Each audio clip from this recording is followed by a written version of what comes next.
खेसारी लाल यादव के स्टारडम इतना हावी है कि आज उनको दूध से नहलाया गया।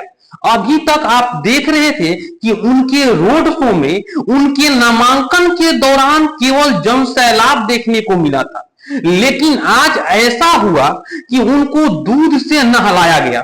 उनके चाहने वाले 400 लीटर दूध से नहलाए और यही खेसारी का स्टारडम है, यही खेसारी का लोकप्रियता है और इसीलिए खेसारी के तरफ लोग आकर्षित होते चल आ रहे हैं।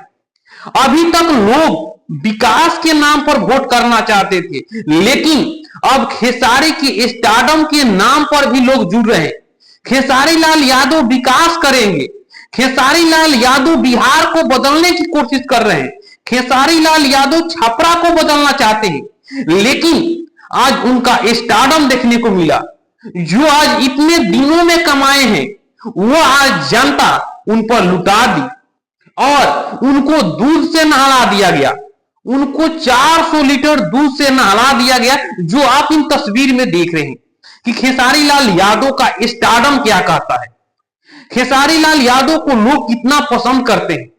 और जब छपरा के लोग इतना पसंद करते हैं तो आप समझ सकते हैं कि उनके जीत का परसेंटेज कितना रहने वाला है।